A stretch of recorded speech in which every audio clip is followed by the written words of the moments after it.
Yes, शुरुआत कर रहा हूं मैं फटाफट से। वो जो मैं उसमें जब टर्मिनोलॉजीज बताऊंगा मैं, वहां पे इसमें आप समझेंगे, ठीक है ना। फटाफट से रिवीजन कर रहा हूं मैं। रिसर्च में उस दिन क्लास बहुत सारा स्टार्ट कर चुका था मैं आपसे, क्लियर। रिसर्च की बात कर रहे थे, मैंने आपसे कहा था रिसर्च जो है, अब मुझसे सुन ले भैया, अब मोबाइल बाद में देखना। मैं बताऊंगा आपको कहां देखना, मैं बताऊंगा मैं आपको, ठीक है। बस वो आपने खोल के रखना है उसको, क्लियर। रिसर्च दो वर्ड से मिलकर बना हुआ है, दैट इज री और सर्च, क्लियर। पहले मैं री वर्ड का मीनिंग से आपसे बात कर रहा हूं, अब चूकना मत भैया, बिल्कुल पानी वानी पी के बैठ जाओ, क्लियर।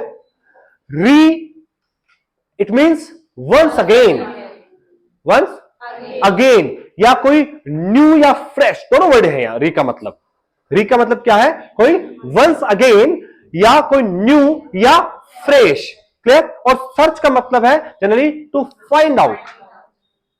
मेनली वर्ड मीनिंग की बात करूं तो क्या है, टू फाइंड आउट। तो रिसर्च, रिसर्च दो तरीके की रिसर्च है, ठीक है। तरीका एक ही है, लेकिन जो लोग समझते हैं, जो परसेप्शन है लोगों का टूवर्ड्स द रिसर्च, कि कोई ना कोई नया इन्वेंशन किया है हमने, है ना, कोई ना कोई नया इन्वेंशन किया, that is research, that is discovery, है ना, रिसर्च। तो जरूरी नहीं है कि आपने कोई नई चीज को इनोवेटेड किया है या इन्वेंशन किया है, ये जरूरी नहीं है।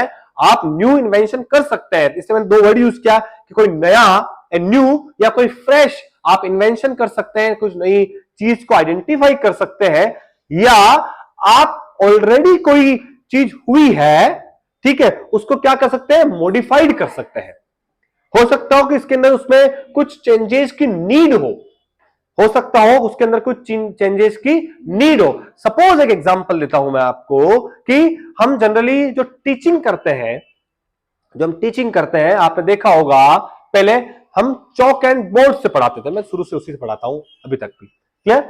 चौक एंड बोर्ड यूज करते थे, फिर व्हाइट बोर्ड आया, व्हाइट बोर्ड के बाद उसके अंदर मार्कर आया, है ना, टेम्पररी मार्कर आया, परमानेंट मार्कर आया, फिर पीपीटीज आई, पीपीटी से आप प्रोजेक्टर आया, प्रोजेक्टर से पीपीटी से पढ़ाने लगे, और nowadays we are using a digital board, है ना, डिजिटल बोर्ड यूज करें। That is a part of the research, that is a part of the research, कि नया जो इन्वेंशन है, नया इनोवेशन है, टीचिंग जो है वो ऑलरेडी था पहले से। टीचिंग इज द मेथड, है ना। टीचिंग में अंदर बहुत सारे मेथड्स होते हैं, lecture method, demonstration method, lecture cum demonstration method, बहुत सारे मेथड्स होते हैं, क्लियर। तो इट्स पार्ट जो है उसी का एक पार्ट है, लेकिन उसमें हमने क्या किया, मॉडिफिकेशंस किए, अपडेट किया। इसलिए रिसर्च जो है कुछ नया तरीका भी आप ढूंढ सकते हैं, कुछ नया नॉलेज आप उसको आइडेंटिफाई कर सकते हैं, या ऑलरेडी कोई चीज चल रही है उसके अंदर आप क्या कर सकते हैं, मॉडिफिकेशंस कर सकते हैं, या अपडेट आप कर सकते हैं। That is a part of the research.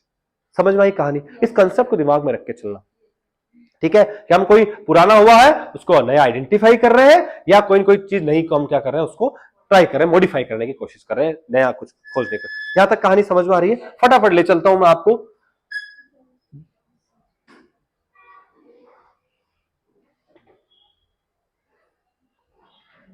Introduction की मैंने आपसे बात की है, दो वर्ड से मिलकर बना है, री इट मींस वंस अगेन, या कोई नया या कोई fresh, clear. Search it means to look for something.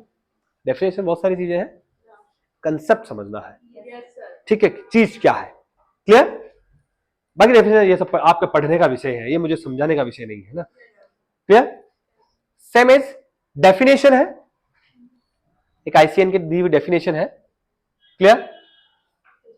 मैंने दो वर्ड यूज में जो मुझे समझाना है उसी की मैं बात करूंगा आपसे ना। डेफिनेशन ये कोई एग्जाम नहीं थ्योरेटिकल जो याद करना है आपको, है ना, क्लियर। आपको कंसेप्ट समझ में आना चाहिए।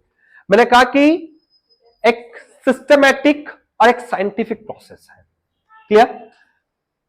आप कोई चीज नई आइडेंटिफाई करने जा रहे हैं, क्लियर, या ऑलरेडी कोई एग्जिस्टिंग कोई चीज है, एग्जिस्टिंग मतलब पहले से कोई है, उसके अंदर आप कुछ मॉडिफिकेशन करना चाह रहे हैं, तो ये कोई अपना वो आश्रम नहीं है कि अपना अपना अपने अकॉर्डिंग चीज को लेकर के कर दो। आज मैं सोचूं मैं कोई दवाई खोज दी, आपको लगा दिया मैंने, और उसका रिजल्ट क्या आएगा मुझे पता नहीं है ना। तो उसके लिए बहुत सारे जो स्टेप्स हैं उससे गुजरना पड़ता है ना।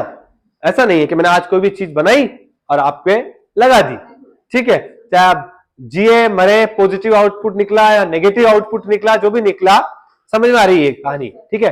दैट्स व्हाई हमने जो वर्ड यूज किया is a systematic process. Systematic मतलब इज अ ऑर्डरली प्रोसेस। आपको स्टेप बाय स्टेप उसके स्टेप्स हैं उनको फॉलो करते हुए आपको गुजरना पड़ेगा, और उसी को हम पूरी रिसर्च कहते हैं। जो अपन कोई नई चीज खोज रहे हैं वही रिसर्च है, और वो उसके एक एक चीज के, जो मैं अभी आपसे डिस्कस करूंगा आज, 8-10 पॉइंट है, उसका एक एक चैप्टर है, और उसको हम डिटेल में पढ़ेंगे, और वही हमारी रिसर्च खत्म हो जाएगी, ठीक है। लेकिन उसको एक ही कंसेप्ट लेके आपको चलना है, उसी कंसेप्ट में आपसे बात करूंगा, क्लियर। इसलिए मैंने क्या कहा, एक सिस्टमैटिक प्रोसेस है और साइंटिफिक प्रोसेस है। आपको उसका लॉजिकली आपको उसका रीजन देना पड़ेगा कि आप ऐसा क्यों करना चाह रहे हैं, आप ऐसा क्यों करना चाह रहे हैं। आप अभी पानी पी रहे हैं, तो मैं अगर आपसे पूछूं आप पानी क्यों पी रहे हैं, suppose just I am giving an example, ठीक है, तो आपने उसका रीजन दिया होगा कि मुझे प्यास लग रही है। तो आप कोई भी एक ऐसी चीज करना चाह रहे हैं, ठीक है, कोई नया इन्वेंशन करना चाह रहे हैं, कोई मॉडिफिकेशन करना चाह रहे हैं, तो that is in the systematic manner, clear, and scientific manner, clear. वो साइंटिफिकली भी कहीं ना कहीं उसका लॉजिक या रीजन होना चाहिए। समझ में आ रहा है। दो वर्ड मैंने यहां पे यूज किया, सिस्टमैटिक वर्ड यूज किया और साइंटिफिक वर्ड यूज किया, क्लियर। बाकी कहानी ये पढ़ सकते हो आप, ठीक है। पढ़ने के लिए the systematic and scientific process to answer the questions about the fact. Facts क्या होते हैं मैं बात करूंगा आपसे, जब मैं रिसर्च कराऊंगा तब समझ में आएगा फैक्ट क्या चीज है। अभी मैं बोलूंगा तो समझ में आएगा फैक्ट्स क्या चीज बात कर रहा हूं आपसे, ठीक है। About the facts and relationship between the facts. कोई भी चीज आप, दो फैक्ट्स आपने ले लिए हैं, सपोज कि smoking cause the lung cancer, it's a common example, I think all you heard or you listen about the smoking cause that these are the two facts, है ना। तो उनके बीच में रिलेशनशिप देख रहा है आपने को कि क्या स्मोकिंग की वजह से लंग कैंसर होता है या नहीं होता है। इस एग्जांपल से भी मैं समझाऊंगा आपको, क्लियर। तो ये फैक्ट्स है, उनके बीच में रिलेशनशिप को आइडेंटिफाई करना। अब आप कैसे कह सकते हो कि लंग कैंसर होता है, अभी तो आप कह रहे हो, तो कहीं की पहले कोई रिसर्च हुई है तभी तो आप कह रहे हैं। अगर नहीं होती तो आप कैसे कहते हैं। आप कहते तंबाकू से होता है ना। कोई कहते हैं कि बहुत ज्यादा तेज स्पीक करने से हो सकता हो कि थ्रोट का इन्फेक्शन होता हो, है ना। तो ये रिसर्च का विषय है, अब इसके लिए आपको करना पड़ेगा, ठीक है।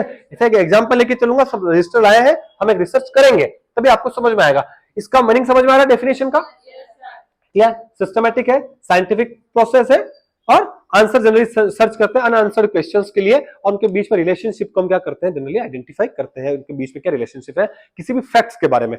क्या फैक्ट्स होता है एग्जांपल्स में आपसे डिस्कस करूंगा, clear. Actively involve in seeking answer to unanswered questions है, सेम कहानी है, डेफिनेशन है, ठीक है। मैंने नर्सिंग रिसर्च की बात की थी आपसे, क्लियर। सेम वही रिसर्च हम in the field of nursing में जो रिसर्च को यूज कर रहे हैं, उसके लिए अपन ने क्या वर्ड यूज कर लिया, nursing. Research is every field के अंदर हो सकती है, किसी भी फील्ड में, but we are the student of the nursing, we are the part of the nursing fraternity, clear. तो हम जनरली नर्सिंग की बात कर रहे हैं, तो जो रिसर्च हम हमारे नर्सिंग के फील्ड के अंदर जो रिसर्च को यूज करते हैं, that is a part of the nursing research. उसकी जरूरत क्यों है, मैंने उस दिन भी पूछा था, आज फिर पूछूंगा आपसे, और आप ही उसका अच्छे से आंसर दे पाएंगे। नर्सिंग से कोई ज्यादा टिपिकल कहानी नहीं है, same is a way to identify the new knowledge. Nursing के अंदर हम जनरली क्यों रिसर्च करते हैं, है ना। तो मैं इसी कहानी को मैं नीड में बताऊंगा आपको, ये उसी को लिखा हुआ है, एक्चुअली नीड में लिखा हुआ है, ये इंटरनेशनल काउंसिल ऑफ नर्सिंग की डेफिनेशन है, उसको आप देख लीजिएगा, उसी को नीड को लिखा हुआ, need of the nursing research.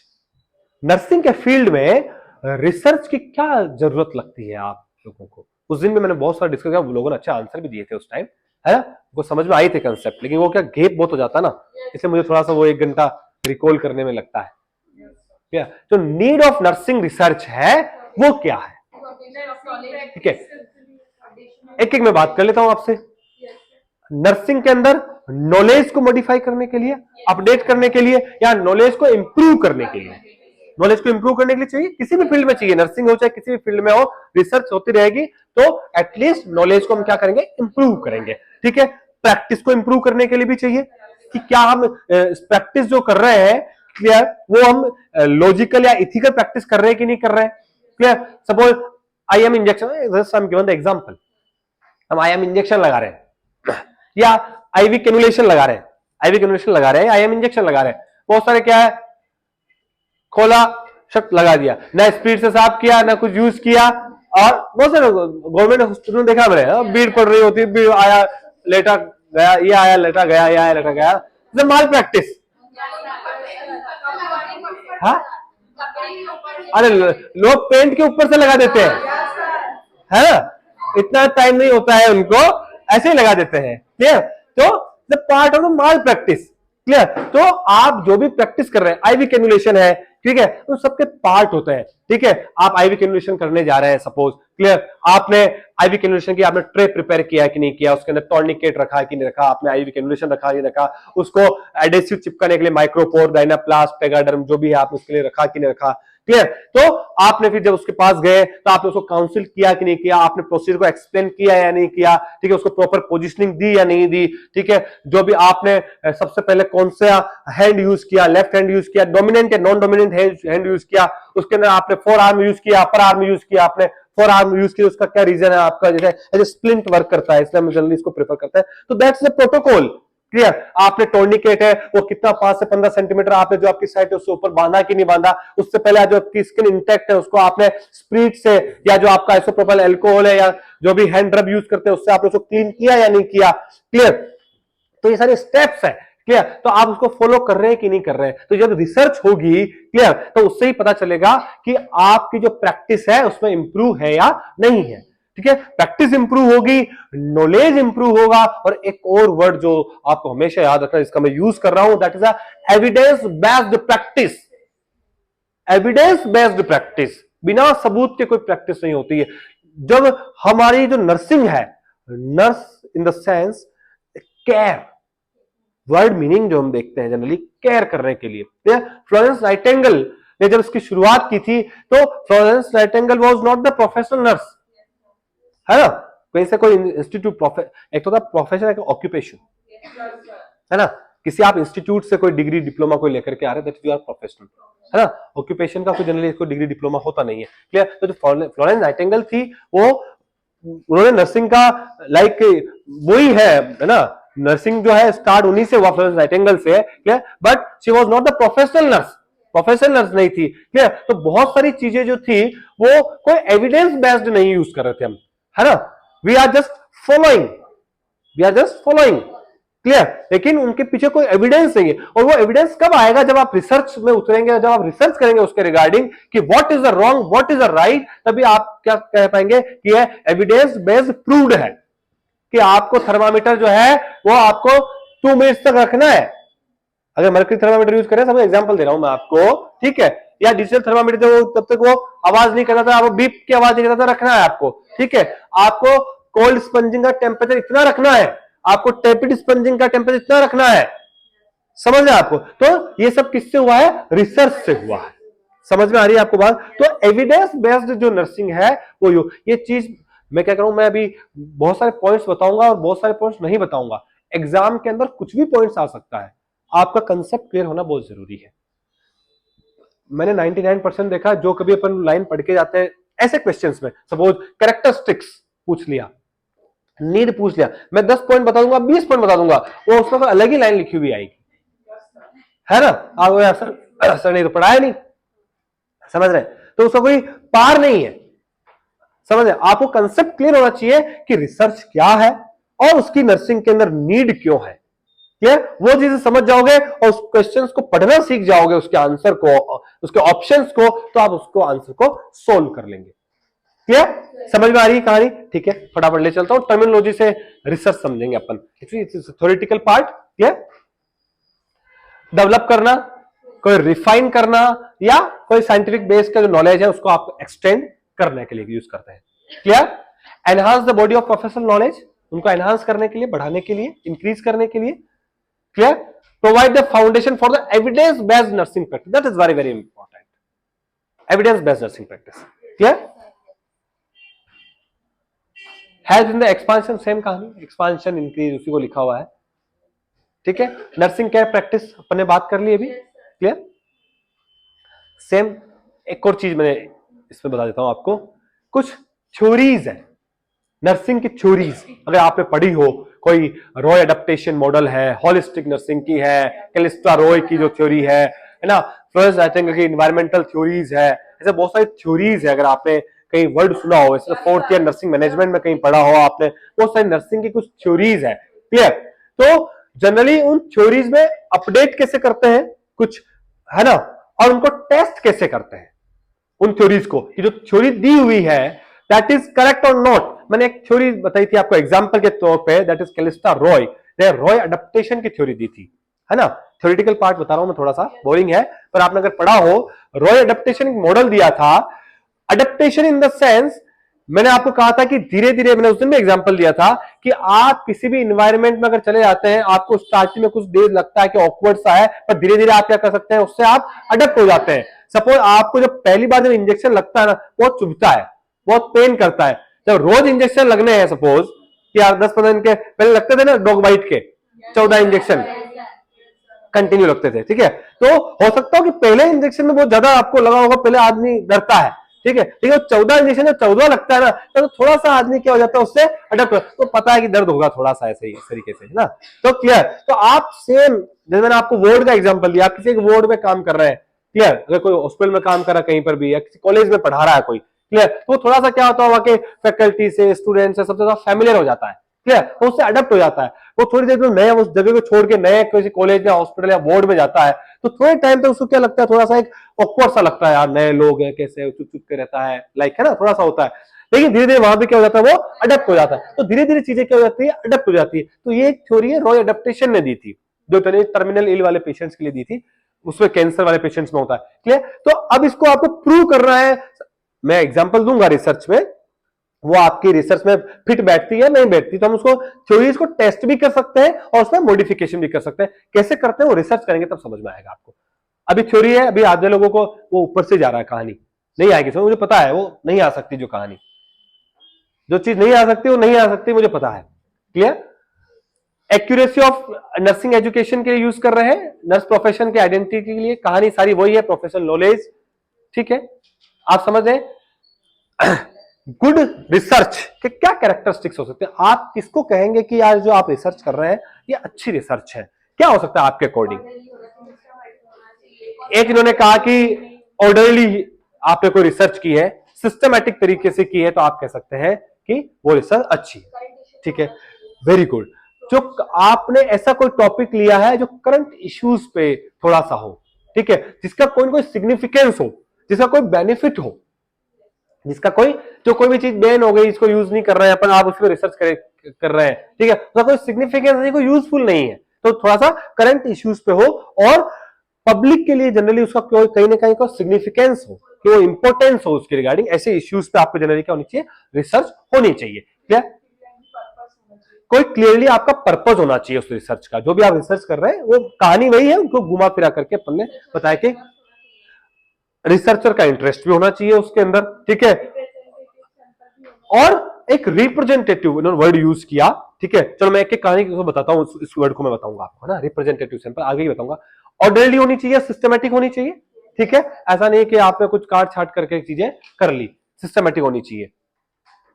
Current professional issues पे बेस्ड जनरली होनी चाहिए, आप दूसरे भी कर सकते हैं, लेकिन अगर गुड रिसर्च की मैं कुछ क्राइटेरिया की बात करूं तो उसमें यह क्राइटेरिया आएगा कि जनरली करंट इश्यूज पे बेस्ड हो। जैसे अब कोविड चला गया, अब मैं कोविड पे रिसर्च कर रहा हूं, ठीक है, कोविड चला गया, ठीक है, तो नए इश्यूज पे आपको बेस्ड होना चाहिए।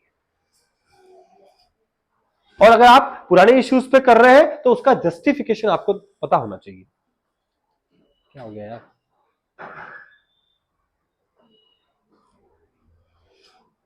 क्या दिक्कत हो गई।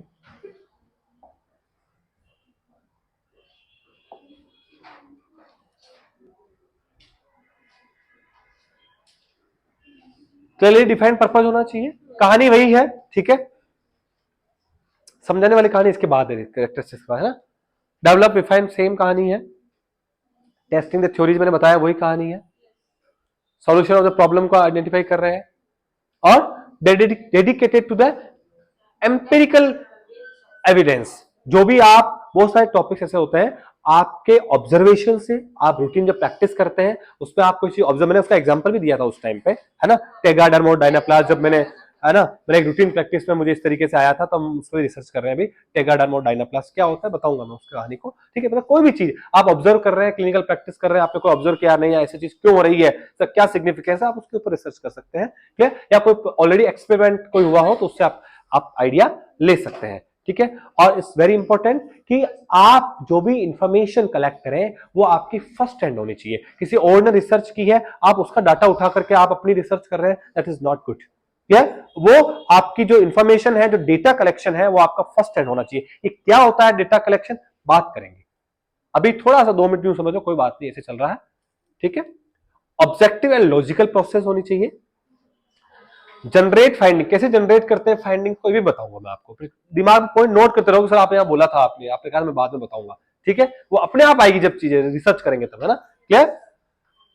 प्रोफेशनल प्रैक्टिस के लिए अप्रोप्रिएट मेथोडोलॉजी। अब मेथोडोलॉजी क्या चीज है, अभी पूरी मेथोडोलॉजी बताऊंगा मैं आपको क्या चीज है ना, तब आपको समझ में आएगा अप्रोप्रिएट मेथोडोलॉजी क्या। अभी आपको लगा यूज अप्रोप्रिएट मेथोडोलॉजी क्या होता है, मेथोडोलॉजी अभी आप नहीं समझेंगे इस चीज को, मैं मेथोडोलॉजी पढ़ाऊंगा तब समझ में आएगा आपको कि मेथोडोलॉजी चीज क्या है। एक वर्ड इन्होंने बताया था, conducted on the representative sample. इस वर्ड को मैं वापस से बता रहा हूं, इसको मैं और एक्सप्लेन करूंगा। रिप्रेजेंटेटिव सैंपल्स की अगर मैं बात करूं, सपोज आप कोई भी एक रिसर्च कर रहे हैं, मैं भी एक टॉपिक बताऊंगा, उस दिन मैंने बताया था, उसी टॉपिक को अपन कंटिन्यू करेंगे, क्लियर। एक्चुअल रिप्रेजेंटेटिव होना चाहिए। सपोज आपने कहा कि हम थर्ड ईयर स्टूडेंट्स के ऊपर किसी टॉपिक के ऊपर नॉलेज असेस करें, third year BSc nursing student के ऊपर, क्लियर। तो एक्चुअल में वो आपके थर्ड ईयर के स्टूडेंट्स ही होने चाहिए। इट मींस वो एक्चुअल रिप्रेजेंटेशन है जो आप चाह रहे हैं। आपने कहा कि मैं रूरल एरिया की पॉपुलेशन पे, जो रूरल एरियाज के अंदर जो लोग रहते हैं, मैं उनके ऊपर कुछ रिसर्च स्टडी करना चाहता हूं किसी भी टॉपिक के रिगार्डिंग। तो जो आपका सैंपल है वो आपका रूरल एरिया की पॉपुलेशन ही होनी चाहिए। आपने उसके अंदर, अरे यार मेरा सैंपल साइज 20 आया, 16 ही हो रहा है, 4 अर्बन को ले लेता हूं मैं, आपको वो आपकी बायास्ड हो जाएगी रिसर्च, वो आपकी क्या हो जाएगी, बायास्ड हो जाएगी। तो आपका जो सैंपल है, ये सैंपल क्या चीज है, ये क्या बला है, अभी बढ़ेंगे इसको, आज सारी क्लियर करके जाऊंगा मैं चीजें जाने से पहले, ठीक है। और जाने से पहले फिर कोई कंफ्यूजन होगा तब बात करेंगे कि क्या कंफ्यूजन है। अभी कंफ्यूजन है, सभी को है, वो मुझे पता है, लेकिन जब जाने के टाइम पे मैं बोलूंगा क्या कंफ्यूजन है, क्लियर।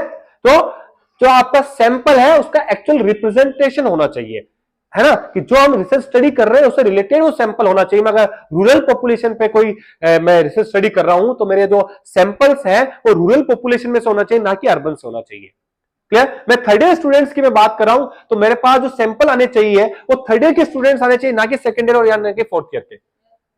सपोज मैं इस कॉलेज की बात कर रहा हूं, ठीक है, तो उस कॉलेज के स्टूडेंट्स होने चाहिए, ना कि दूसरे कॉलेज के, अगर मैंने मेंशन किया है ऑलरेडी तो that is a representativeness of the sample, clear. Detail में मैं और बात करूंगा आपसे, appropriate use of method, tool, ये सब बताऊंगा मैं कहानी, अभी कुछ समय बाद में इसको समझना आप, क्या है टूल, क्या चीज होती है ना।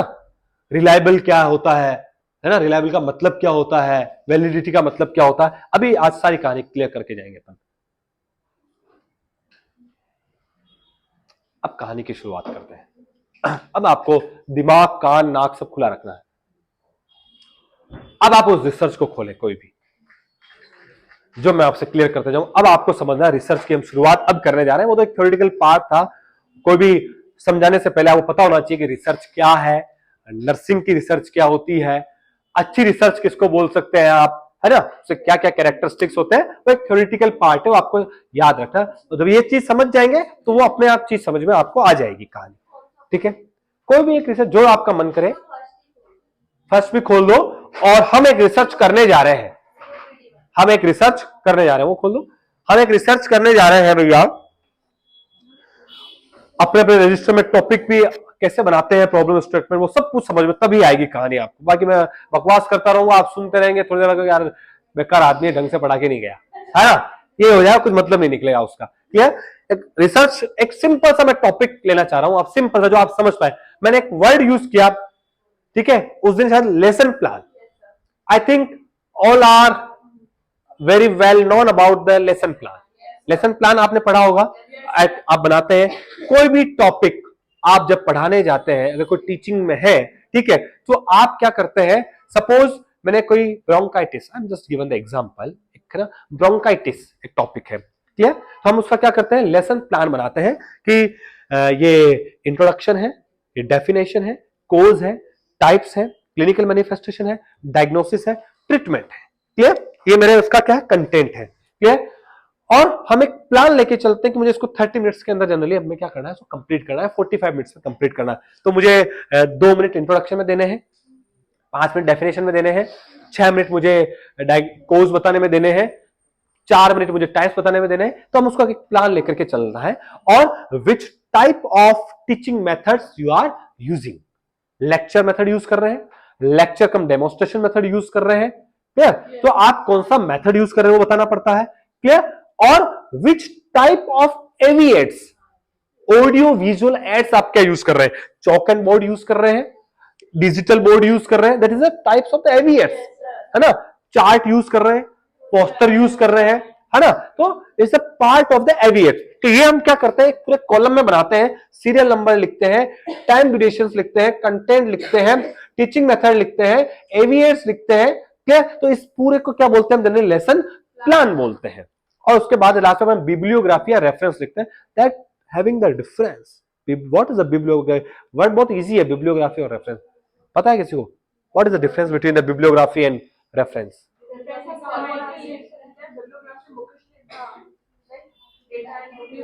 That is different, that is different.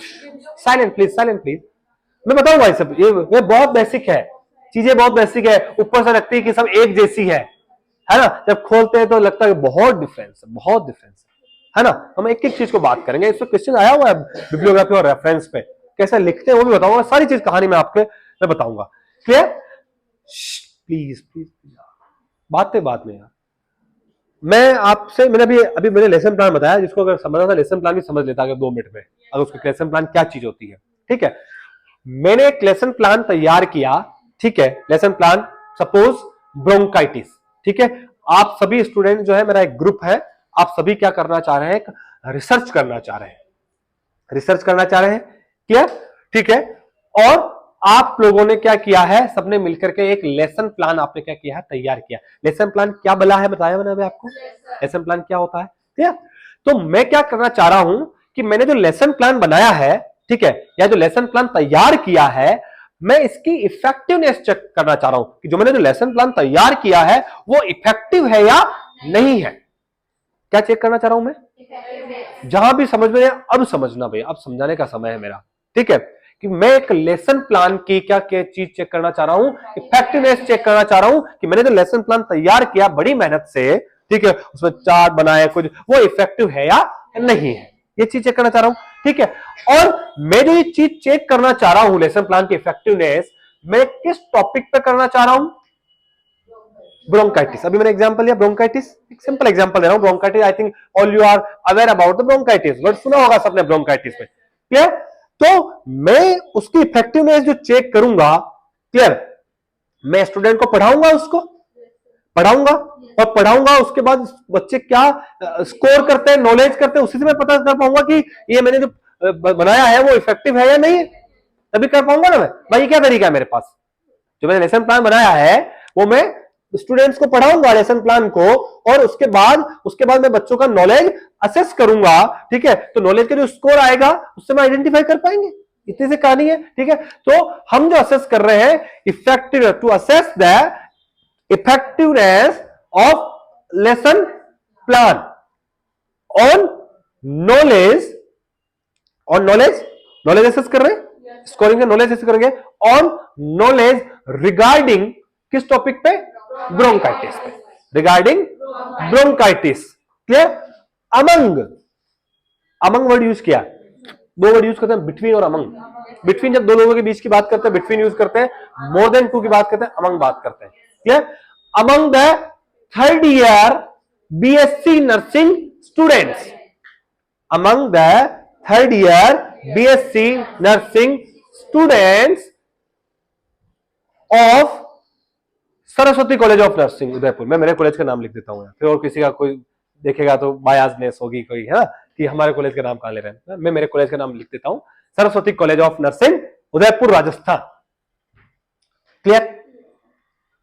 Statement आप लिखें। ठीक है, या आप मैंने स्टेटमेंट लिखा हुआ, किसी ने खोल रखा होगा तो आप आप देख रहे होंगे स्ट्रक्चर टीचिंग प्रोग्राम, एक सीओपीडी का देख रहे होंगे। अभी आपने बोला था ना सीओपीडी का हमने खोल रखा है सर, सीओपीडी वाला खोल दो।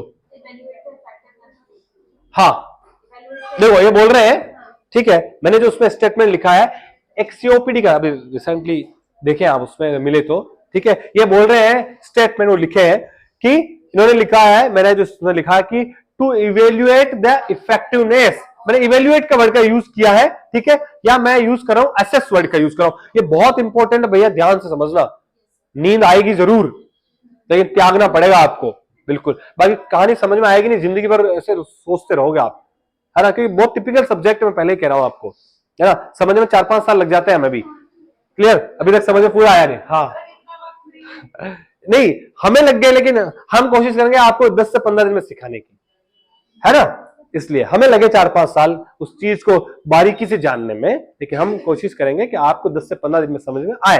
क्लियर, तो मेरा हर वर्ड इंपॉर्टेंट में से, अभी इन्होंने बोला टू इवेल्युएट और मैं वर्ड बोल रहा हूं टू असेस। क्लियर, तो असेस वर्ड कहां यूज करते हैं, इवेल्युएट वर्ड कहां यूज करते हैं, कंपैरिजन वर्ड कहां यूज करते हैं, देन एक एक वर्ड की कीमत है। यहां पर रिसर्च जब आप करते हैं ना, एक एक शब्द की कीमत है, इसलिए मैंने फोकस किया उस पर, इसलिए इन्होंने बोला टू इवेल्युएट, ठीक है, मैं वर्ड यूज कर रहा हूं टू असेस, वो कहां कहां करते हैं मैं बताऊंगा ऑब्जेक्टिव में। क्लियर, तो टू असेस द इफेक्टिवनेस, यहां क्या लिखा है, टीचिंग प्रोग्राम, बस आप लिखे to assess the effectiveness of lesson plan, आपको जो समझ, हाँ लिखो, हम रिसर्च करना स्टार्ट कर रहे हैं, ये हमारा रिसर्च प्रॉब्लम स्टेटमेंट है, ये मैं स्टेटमेंट बनवा रहा हूं रिसर्च प्रॉब्लम का, उसमें क्या क्या पार्ट होते हैं मैं डिटेल में डिस्कस करूंगा, पूरा चैप्टर है रिसर्च प्रॉब्लम का, ये जो रिसर्च प्रॉब्लम का स्टेटमेंट लिखवा रहा हूं ना, इसका पूरा चैप्टर है, इस चैप्टर को मैं डिस्कस करूंगा डिटेल में बाद में। तो लिखे to assess the effectiveness of lesson plan. अभी तक वर्ड का मीनिंग समझ में आया, to assess, ASSESS, to assess the effectiveness, क्यों जब तक आप करेंगे नहीं आपको समझ में आएगा नहीं, to assess the effectiveness of lesson plan. Lesson plan क्या मैंने समझाया अभी आपको, जिसे समझा हुआ है, नहीं समझा कोई बात नहीं, आपकी मर्जी है ना, अभी इतना मैं बार बार रिवाइज नहीं कर सकता, ठीक है। To assess the effectiveness of lesson plan, यहां तक समझ में आया कहानी, इसमें क्या लिखा आगे मुझे बता दो, आप लोग अपना उसमें देख रहे होंगे मोबाइल के अंदर, ठीक है, इससे टीचिंग प्रोग्राम था, ठीक है, लेसन प्लान लिखा, उसकी जगह अपन एक ये जो अपन पीपीटीज बनाते हैं वो भी एक स्ट्रक्चर टीचिंग प्रोग्राम होता है, पर मैंने ये वर्ड यूज नहीं किया, आपको समझ में आएगा नहीं आते स्टूडेंट को, इसलिए मैंने लेसन प्लान वर्ड यूज कर लिया। Clear, lesson plan on knowledge, knowledge assess कर पाएंगे अपन, ठीक है, ऑन नॉलेज रिगार्डिंग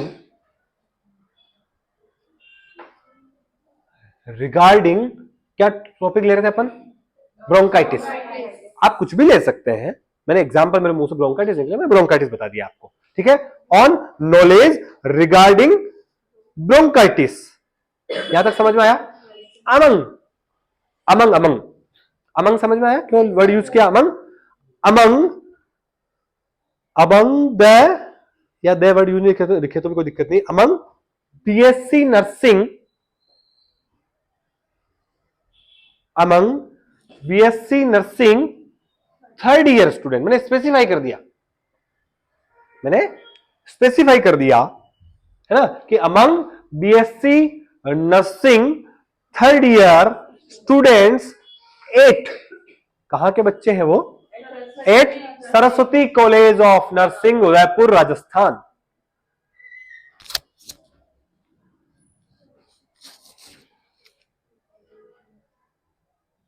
कहानी जितनी सिंपल है उतनी ही टिपिकल है,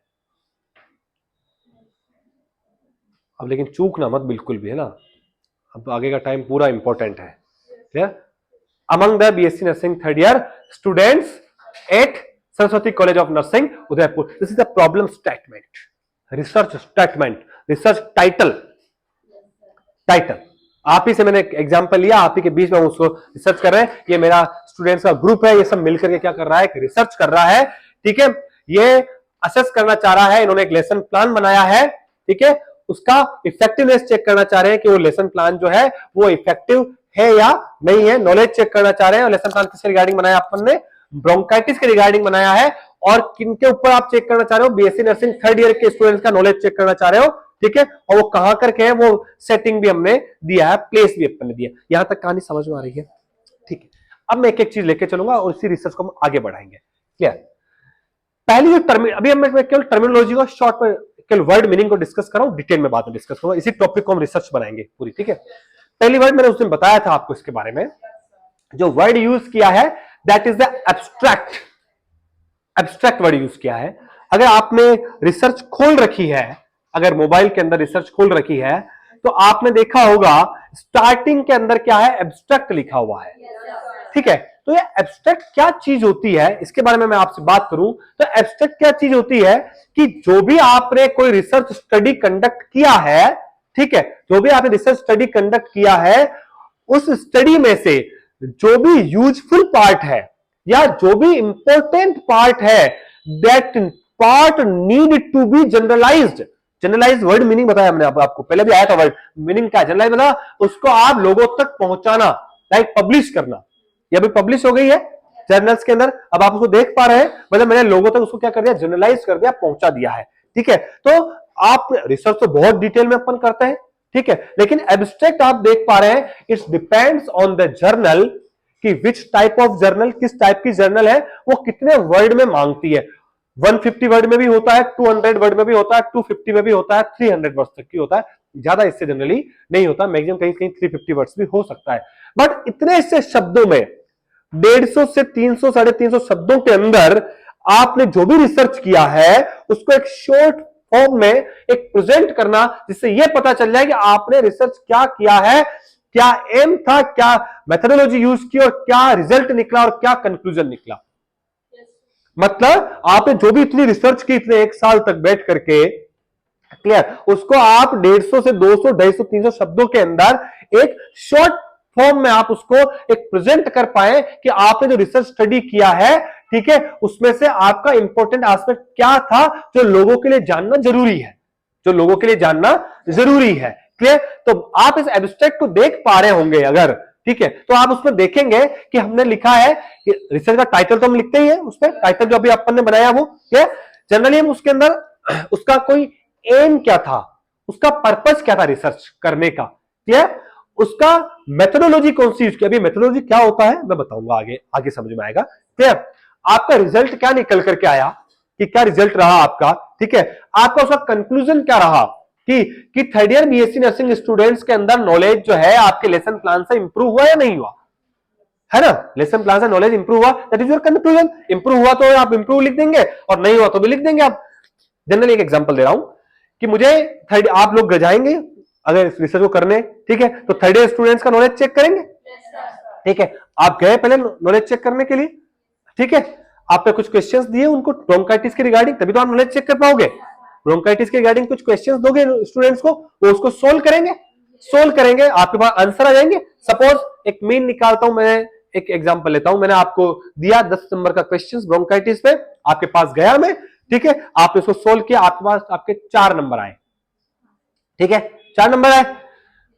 फिर मैंने आपको लेसन प्लान पढ़ाया, ठीक है, लेसन प्लान मैंने टॉपिक ब्रोंकाइटिस अच्छे से पढ़ा दिया लेसन प्लान का यूज कर करके, क्लियर। उसके बाद मैंने वापस से आपका पोस्ट टेस्ट दिया, that is a pre test, pre मतलब पहले, ठीक है, और मैं आपको पढ़ा रहा हूं, ठीक है, मतलब कुछ आपके ऊपर मैं दे रहा हूं, इंटरवेंशंस कर रहा हूं मैं, क्लियर, ठीक है, वो कर दिया। उसके बाद मैंने क्या किया, पोस्ट टेस्ट लिया, पोस्ट टेस्ट लिया, आपका स्कोर आया 7, इट मींस क्या रहा, इफेक्टिव रहा, है ना, कि आपका post test score is more than the pre test score, your post test score is more than the pre test score. It means आपने जो पढ़ाया है वो कहीं ना कहीं थोड़ा बहुत इफेक्टिव है, कहीं ना कहीं थोड़ा बहुत क्या आपका इफेक्टिव है, आपने जो लेसन प्लान बनाया बच्चों को दिया वो आपका क्या है, इफेक्टिव है।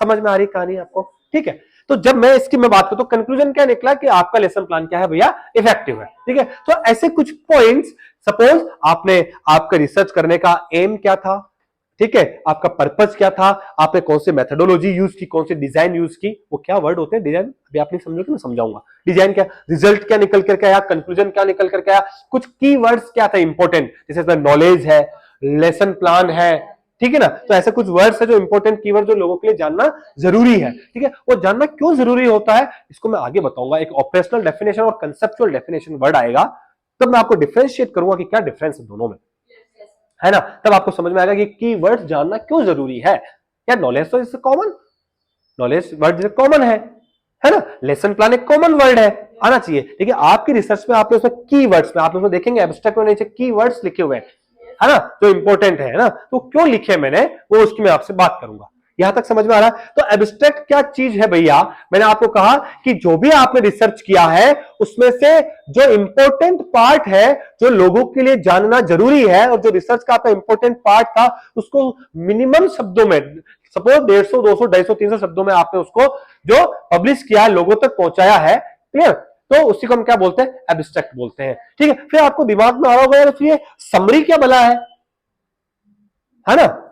मैंने बताया उस दिन भी आपको, ठीक है। समरी जनरली जो है एब्स्ट्रैक्ट का बड़ा रूप है। एब्स्ट्रैक्ट का क्या है, बड़ा रूप है। समरी और एब्स्ट्रैक्ट में क्या डिफरेंस है, ध्यान से समझना। थ्योरेटिकल पार्ट है भैया, मैं कुछ नहीं कर सकता इसमें, ठीक है। कैसे क्वेश्चंस आएगा वो मैं बताऊंगा आपको, ठीक है। ठीक है, अभी मेरे पास टाइम नहीं है, पहले मैं थोड़ा थ्योरी बताऊंगा आपको, उसके बाद क्वेश्चंस कराऊंगा। शायद मैं क्वेश्चंस कुछ लेकर के आया नहीं हूं, ठीक है ना। समरी क्या है, सपोज मैंने आपको एक एग्जांपल दिया ब्रोंकाइटिस का, एक मैंने बहुत इजी चीज ली, लेसन प्लान में बहुत इजी वर्ड लिया है और ब्रोंकाइटिस में मैंने बहुत इजी वर्ड लिया है, सब आई थिंक जानते हैं इसके बारे में, ठीक है।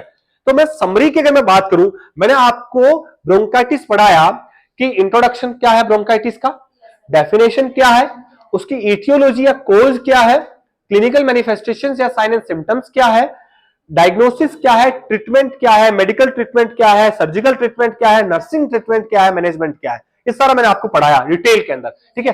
जब मैं समराइज करने की बात आएगी, ठीक है, एक चीज दिमाग में रखें, समराइजेशन जो होता है वो हो सकता है 1 से 2 पेज में भी हो सकता है, ठीक है। उसके लिए कोई लिमिटेड ज्यादा वर्ड्स नहीं होते हैं, शॉर्ट फॉर्म में होता है, लेकिन एब्स्ट्रैक्ट से काफी बड़ा होता है, क्लियर। तो समराइज जब मैं करने की बात आएगी तो मैं क्या करूंगा कि जितने भी मेरे सब टॉपिक्स थे, सब टॉपिक्स, सब टॉपिक समझ लो, है ना, टॉपिक के अंदर के टॉपिक, दैट इज सब टॉपिक। तो मेरे सब टॉपिक है, उन सबको मैं क्या करूंगा, इंक्लूड करूंगा, लेकिन उनको डिटेल में इंक्लूड नहीं करूंगा। सपोज मैंने आपको डेफिनेशन बता दिया, ठीक है। जब मैं इटियोलॉजी पे गया तो इटियोलॉजी में सपोज बैक्टीरियल कोज, वायरल कोज, सब कुछ से ना, तो हमने बैक्टीरिया को डिटेल में डिस्कस किया, कौन कौन से बैक्टीरिया से होता है, कैसे होता है, वायरस से होता है, मैंने केवल कोज लिख दिया। मैंने टाइप्स की बात की आपसे, मैंने कहा एक्यूट ब्रोंकाइटिस, क्रोनिक ब्रोंकाइटिस, तो डिटेल में बात की आपसे, एक्यूट क्या चीज होती है, कैसे होता है, क्रोनिक कैसा, ठीक है। मैंने वहां पे मेंशन कर दिया what is acute, what is chronic, या वन लाइन में उसको मैंने मेंशन कर दिया आपको, क्लियर। तो जो सब टाइप्स है उन सबको हम क्या कर रहे हैं, इंक्लूड कर रहे हैं, ठीक है। सबको हम क्या कर रहे हैं, इंक्लूड कर, जबकि एब्स्ट्रैक्ट में ऐसा नहीं है। रिसर्च में तो बहुत सारे टॉप पॉइंट्स होते हैं, बहुत सारे टॉपिक्स होते हैं, है ना, बहुत सारे पार्ट होते हैं, हम पढ़ेंगे उनको, क्लियर, लेकिन हम सबको इंक्लूड नहीं करते हैं। एब्स्ट्रैक्ट के अंदर केवल 100 से 200 250 300 वर्ड्स के अंदर जो उस रिसर्च में से जो इंपॉर्टेंट पार्ट आपको लग रहा है, जो जरूरी है लोगों तक पहुंचाने के लिए, जो इसको लोगों को जानना जरूरी है मेरी रिसर्च में से, ठीक है, वही क्या है, आपका एब्स्ट्रैक्ट है। जबकि समराइज जो है इसका एक बड़ा रूप होता है, हो सकता है 1 से 2 पेज में भी आप समराइजेशन लिखते हैं, लेकिन उसके अंदर सारे जो सब टॉपिक्स हैं उसको क्या करते हैं आप, जनरली इंक्लूड करते हैं। That is the basic difference between the summary and abstract. Clear I think, ठीक है। नेक्स्ट बात, कोई कंफ्यूजन किसी को, अब पूछते हुए चलना, ठीक है। नेक्स्ट, ये अभी मैं टर्मिनोलॉजी डिस्कस कर रहा हूं, डिटेल डिस्कस नहीं कर रहा हूं, ठीक है ना। डिटेल आएगी तो बहुत नींद आएगी आपको, ठीक है। Data, clear. डेटा वर्ड जो है, आपने भी कहा कि हम थर्ड ईयर स्टूडेंट्स का क्या कर रहे हैं भैया, नॉलेज असेस कर रहे हैं, ठीक है। तो वॉट एवर इंफॉर्मेशन, कोई भी information that you have collect और यू कैन ऑब्जर्व, जो भी आप स्कोर ले रहे हैं, कुछ आइडियाज ले रहे हैं, कोई डेटा किसी से ले रहे हैं, किसी से आप कुछ जान रहे हैं, ठीक है, everything what ever you will be collect और यू विल बी ऑब्जर्व, ठीक है, दैट इज योर डेटा। चाहे आप उसका नॉलेज असेस किया तो उसका डेटा आ गया, ठीक है। सपोज मैं असेस कर रहा हूं यहां पे, अभी इस क्लास के अंदर कितने मेल है और कितने फीमेल है, just I am given example, just I am given the example, है ना। सपोज 20 बच्चे हैं, है ना, 6 बॉयज हैं और 17 गर्ल्स हैं, सपोज। आज स्टूडेंट्स कम लग रहे हैं क्या, हाँ? कब है ना एग्जाम देने गए?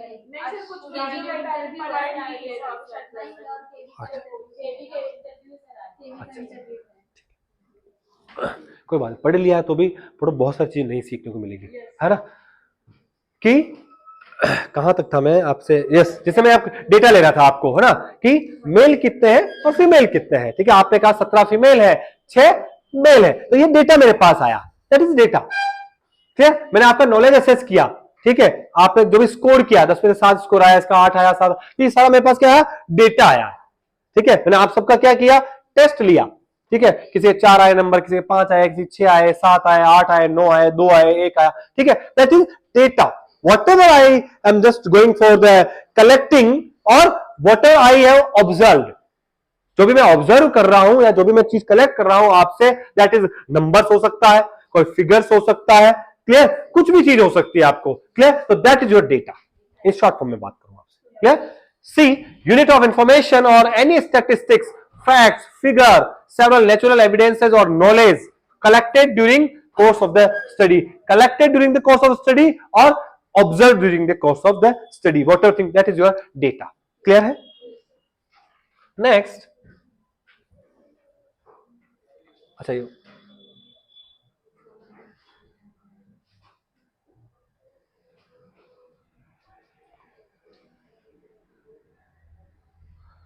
वेरिएबल्स, यहां पे हम अटक गए थे, है ना?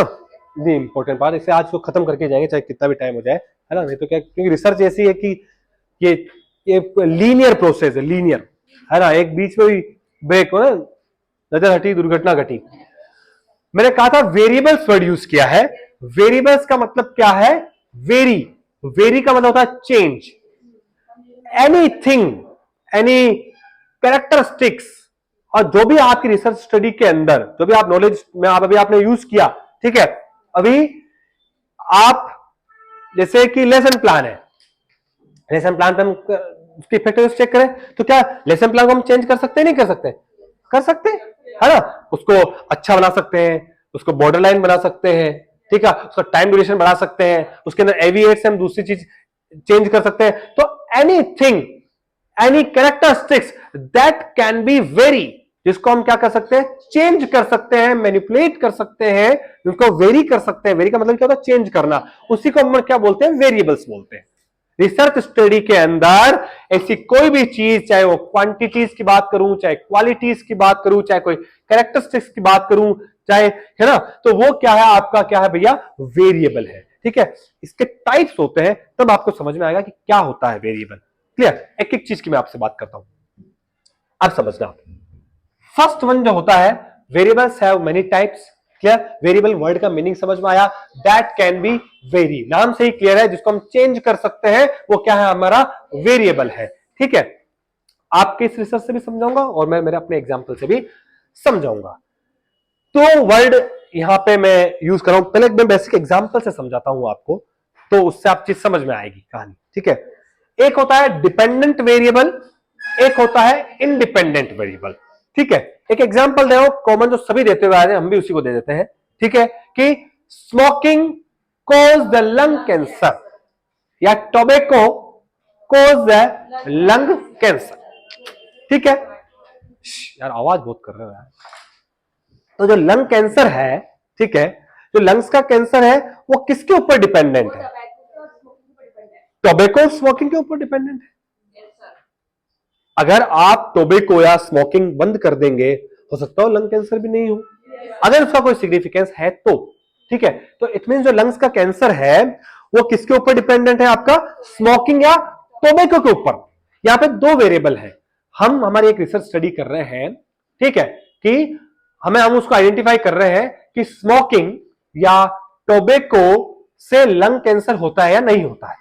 सिंपल सी बात है, ठीक है? तो हमारे पास दो वेरिएबल हो गए, एक तो लंग कैंसर वेरिएबल हो गया और एक हमारे पास वेरिएबल हो गया स्मोकिंग या टोबैको, जो भी है, दो वेरिएबल है हमारे पास। क्लियर? अब इसमें से हमें आइडेंटिफाई करना है कि डिपेंडेंट कौन सा है और इंडिपेंडेंट कौन सा है। डिपेंडेंट जो किसी ऊपर निर्भर है, इंडिपेंडेंट जो किसी के ऊपर निर्भर नहीं है। क्लियर? फिर मैं आपकी स्टडी में बताऊंगा, उसका एग्जाम्पल आप निकालेंगे उसका, ठीक है ना? कि तो आपने कहा स्मोकिंग लंग कैंसर में थोड़ी डिपेंडेंट है, वो तो इंडिविजुअल स्मोकिंग पार्ट है, आप स्मोकिंग करेंगे नहीं करें, जो लंग कैंसर है वो स्मोकिंग पे डिपेंडेंट है। क्या आप स्मोकिंग कम करेंगे तो हो सकता है लंग कैंसर के चांसेस कम होंगे, टोबैको कम च्युइंग करेंगे तो लंग कैंसर के चांसेस होंगे आपके कम होंगे। तो यहां पर अगर मैं बात करूं तो लंग कैंसर जो है वो क्या है, डिपेंडेंट है किसके ऊपर, स्मोकिंग या टोबैको के ऊपर। तो लंग कैंसर जो वेरिएबल है वो कौन सा वेरिएबल हो गया, डिपेंडेंट वेरिएबल हो गया, ठीक है। और जो स्मोकिंग या टोबैको च्युइंग है वो क्या हो गया, इंडिपेंडेंट वेरिएबल हो गया।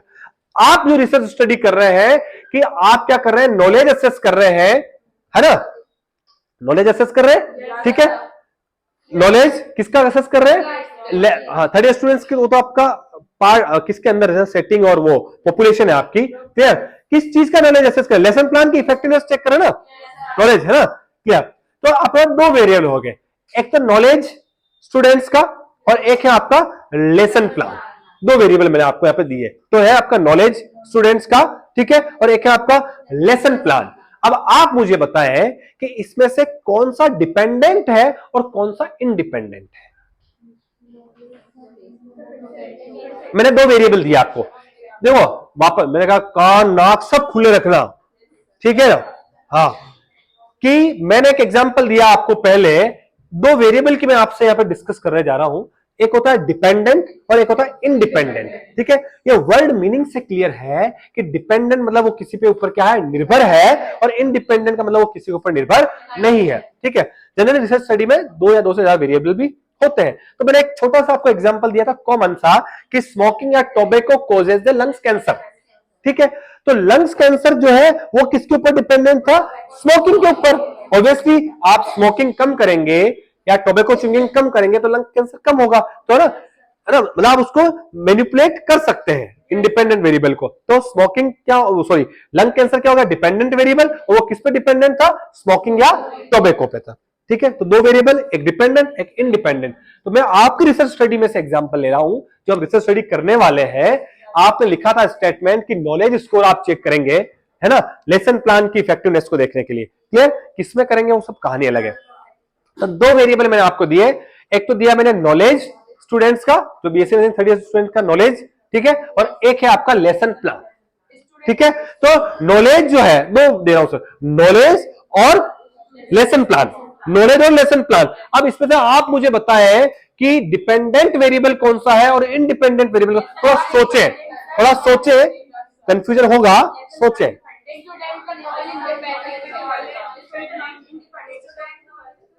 भाई आपका मुझे बताओ, नॉलेज जो है, ठीक है, वो किस पे डिपेंड करेगा, आपके लेसन प्लान पे। अगर आपका लेसन प्लान हो सकता है बहुत अच्छा बनाया आपने, तो स्कोर, नॉलेज स्कोर जो होता है वो क्या हो सकता है, अच्छा हो सकता है ना।